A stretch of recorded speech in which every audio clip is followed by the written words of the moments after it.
Now, a Russian microsatellite has collided with the wreckage of a decommissioned Chinese satellite that had been floating around since 2007. There is an abundance of space debris up there, and even an object the size of a sugar cube can cause serious damage. Well, with us is RT Sean Thomas. He is the man to consult on this. Sean, should we be worried?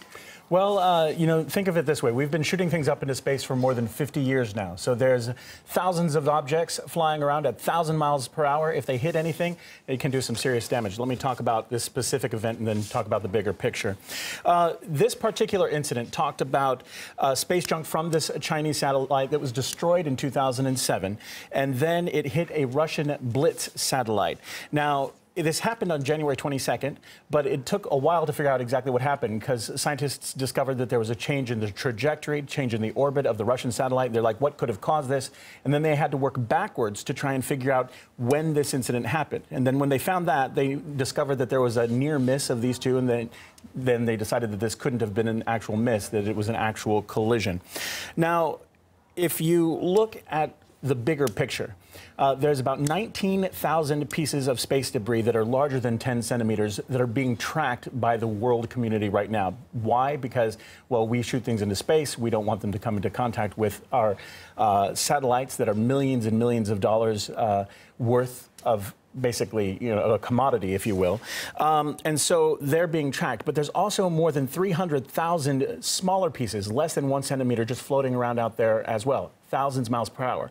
So what happens is that these little pieces of debris cause course corrections and cause the space station and our satellites to have to maneuver and change how they do things. And that costs people on Earth millions of dollars each year. Also, it puts our astronauts in jeopardy as well.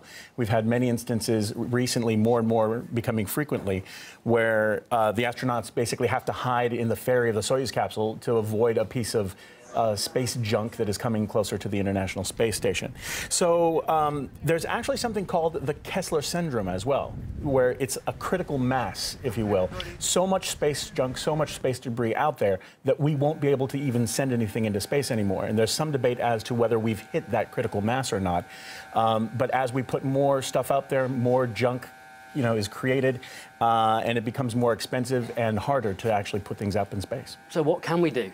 What can we do? Well, one thing the European Union is considering is having a more broad tracking system, if you will. They have a special telescope that is designed down in Australia that actually tracks these pieces of debris. So we can keep track of the bigger pieces, which, you know, I mean, they can be anything from 10 centimeters to maybe the size of a football or even larger.